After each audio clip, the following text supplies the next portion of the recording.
Hey, what is up you guys, Never Die Pro here, and today we're back on the Iron Arm SMP. Sadly, this video is not going to be like the other SMP episodes because I've already recorded my episode 3 and it was corrupted. As you can see, I was working on the Animal Farm Challenge, and I was also working on my house during the entire episode. It really makes me mad. I also went scouting because I wanted spruce wood, but there's really not that many spruce trees around, so I had to go all the way over that way to like extreme hills, and I found some spruce trees, and I cut them down. But pretty much the entire episode was me going mining. I started doing the animal farm. I worked on my house. And all that is all gone. But sadly, man, I lost the recording for my episode 3, and I had to restart the recording all over again, and I had to do it under certain conditions. I cannot continue working on what I was working on originally because that would be considered cheating. I was working on the animal farm, but my recording got corrupted, and all it is just audio, and it's not even good audio. For some reason it's really scratchy. So what I'm gonna do in this episode is a little different. I'm gonna go mining, and I'm gonna tell you about a story of when I had sleep paralysis.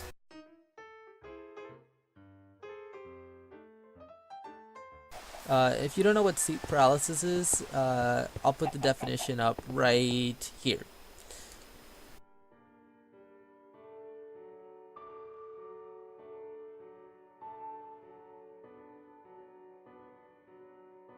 So yeah, it's a really scary experience. It's pretty much you can't move, you can't talk.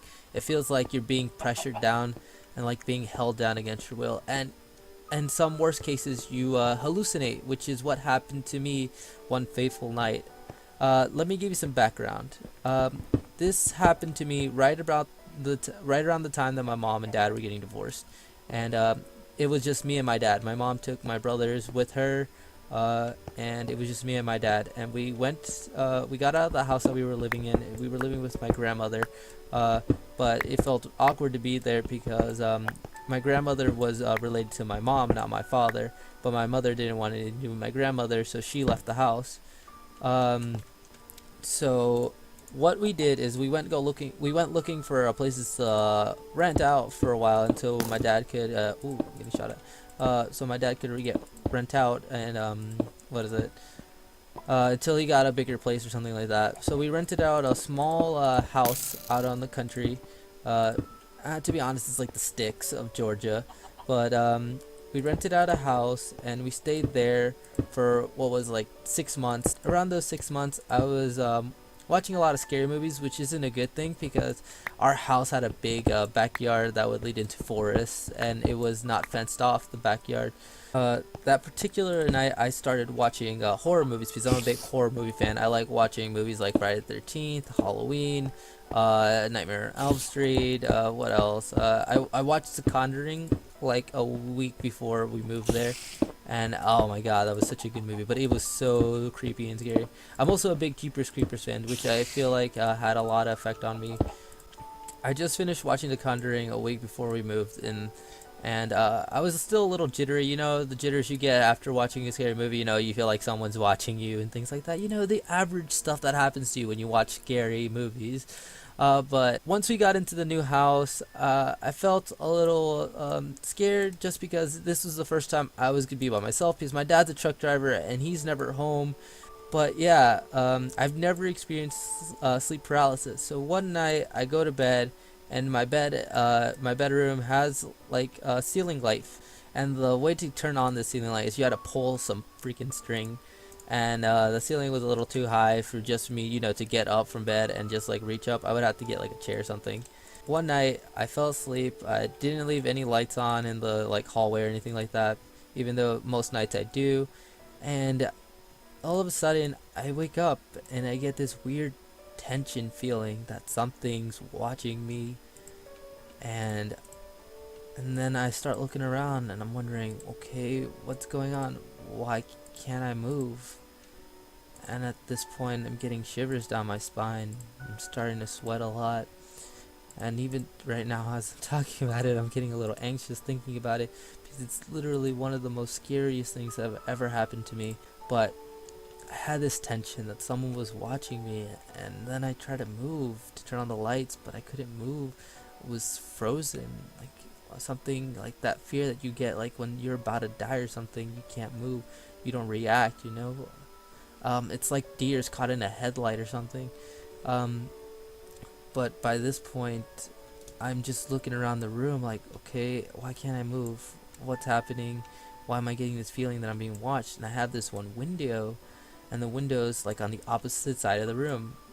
And then I look at the window, and it's nothing there. But then out of nowhere, I turn around for 1 second to look at my door, and then I go back to the window, and there's a figure there. Just a black figure. And I'm just like, oh my god, someone's outside my house. I'm by myself, and I'm stuck with fear. I'm not moving. What's going on? I need to get up. I need to call the police. I need to turn the lights. I need to do something. But I can't. I'm physically not able to move. I try to open my mouth. I'm able to open my mouth, and I'm trying to say something, but the words are just not coming out. And a little bit more backstory. I've been to a sleep lab when I was younger, but they said I don't have sleep apnea. But at this point, I'm just like, oh, okay, maybe I do have sleep apnea, and maybe something is going on with me. Maybe the stress from moving, this is why this is happening. But no, it's just, no, my mind's not working that way. My mind is like, oh my god, someone's outside my house. I'm all alone. I have no lights on. I can't move. I can't talk. And I'm just freaking out, completely freaking out at this point. I'm trying to move. I'm struggling. I'm just like, come on, move your hand, move your fingers, move something. And you just can't. You're just held down. You're awake. You're aware of your surroundings. And my breathing started becoming shallow. I felt like I was getting choked. Like the pressure I was choking from the pressure. And at this point, I'm just like, come on, something, please just happen. Please just happen. Please go away. What is this? I'm so afraid. I don't know. Like, my backyard is an entire woods. Like, what if someone came from the woods and now is at my house and he's gonna rob me, but he's just staring at me? Why is he just there? Why hasn't he moved? And this goes on for like what feels like hours of him just staring at me. Still trying to struggle. And I'm struggling. I'm trying to move. Nothing's working. I'm trying to roll over. That's not happening. I'm trying to stand up, sit up. Nothing is working. Nothing is happening. I just started crying. I felt the tears go down my face as just that man just kept staring at me. Then I finally just go and I wake up. I guess I'm awake. I really don't know what happened. I'm just awake now. I'm awake. I'm terrified. I'm looking at my window. It's gone. I'm freaking out now. I'm like, oh my god. Okay. Someone's outside. Call the police. And I'm just like, wait. Should I really call the police? What if someone's not outside? They haven't tried to break into the house. They haven't nothing. So what I do is then I call my dad. I'm freaking out. Dad, I think there's somebody. They came through the backyard. I think they're somewhere in our front yard or in our side yard, because there's only like so many windows that don't get the whole entire property like surveil. Like, we don't have the area surveillance to see every inch of the house. So at this point I'm thinking, oh my god, where is this guy? Where'd he go? He was at my window in my room. Now he's somewhere else. I don't want to leave my room. I literally don't want to leave my room. So what I do is I push my bed like an idiot. Like, what if this guy would have came through my window or something? I push my bed in front of my door, and then I just start stacking stuff on my bed to make it heavier and heavier. And I'm freaking out. I'm like, oh my god, what am I gonna do? And then my dad finally calls me back. He's like, okay, hey, I got your voicemail. What happened? I was like, Dad, I left all the information for you on the voicemail. What do you mean what happened? I'm freaking out. Can you please tell me what to do? Do I call the police? Because we had family living nearby. I was like, do I call my Aunt Lucy? What do I do? He's like, oh, Jacob, it's 1 o'clock in the morning. How are you going to call your aunt at this time? Look, I don't know what's going on. I don't think there's anybody. It's really hard to get through the backyard because the backyard is about 5 miles down to a highway. And for someone to get into the woods, they would have to get into the highway and then travel to our house. And it's a 5 mile walk from our house to the highway through the woods. And I'm just like, but Dad, look, I really saw somebody there, and I was so scared I couldn't move and all this. And then Dad was like, maybe you're just dreaming. I was like, no, it felt too real to be a dream. He was like, well, I don't know what to tell you. If you really, really feel like you're in danger, call the police. And I was like, but I want you to be the one to tell me that this is necessary. You know, I don't want to be freaking out for nothing. So my dad just tells me, look, just stay cautious. You don't have school. Stay up. Do something. Get your mind, just think of something else. And I'm just like, oh my God, what am I going to do? There's a man outside, and he's going to come into my house and murder me. Like, that's literally all that I'm thinking of. This guy is gonna bust down my door. He's gonna come in here to my house with his freaking hatchet. If you guys never watched The Wrong Turn, watch it. I'm telling you, I felt like this is like all those things those hillbillies did in The Wrong Turn is what's gonna happen to me. They're gonna kill me. They're gonna chop me up. They're gonna eat me. They're gonna be like, that boy was delicious. So for me to die to some hillbillies, because we were living in the countryside and we live in Georgia, there's still hillbillies, people. They exist.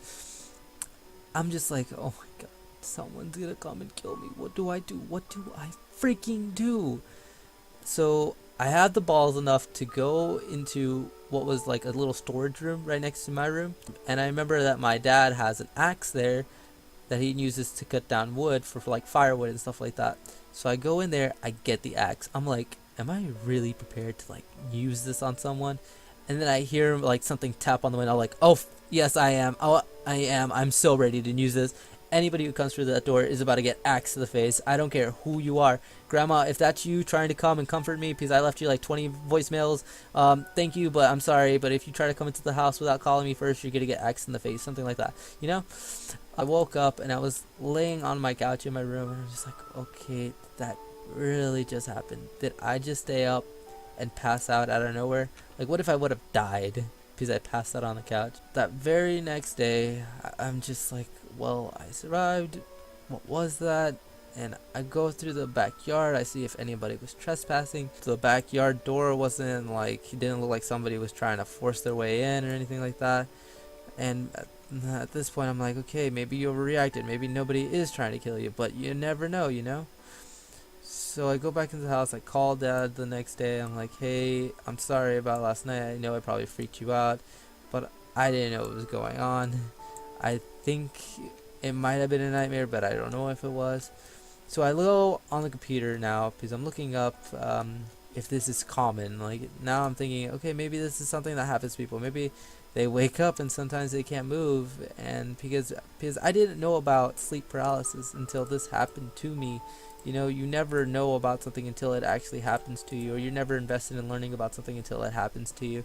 So pretty much what it is when you wake up and, or if you're sleeping or you wake up and you can't move or speak. And that's pretty much what happened to me. I woke up in the middle of the night around like 12 o'clock and I couldn't move, I couldn't speak.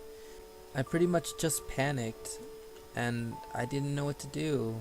It was the first time something ever traumatic happened to me in that way, you know. But yeah, that was my experience with sleep paralysis. I actually ended up going to the school counselor once school got in, and I told him all about it, and he was like, "Wow, that's so weird. How are you now?" And I'm just like, I don't want to live in that house anymore, pretty much. And that's literally what I didn't want to be in that house anymore. I was like, okay, Dad, you need to find a new place for us to live because I don't feel safe here anymore and I want to move somewhere else, please. So what we ended up doing is my dad ended up getting locks for the new house. We had to ask the landlord if we could install locks into the front and back doors, like not like these little flimsy locks that he had already installed.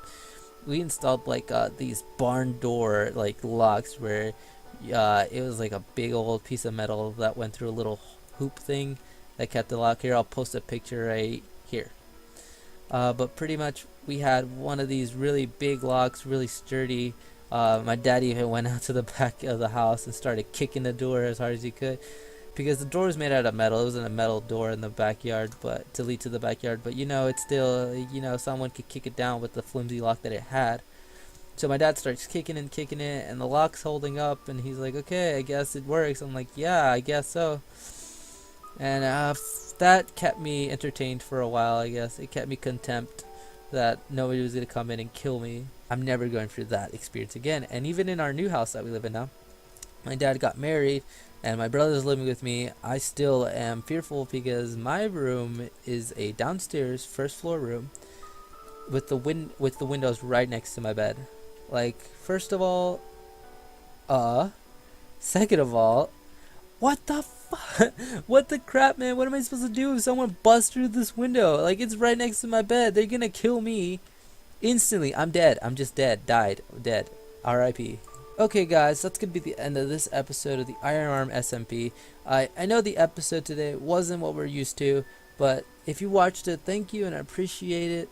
And don't forget to go and check out the other guys' point of views. So until next time, never die. Out.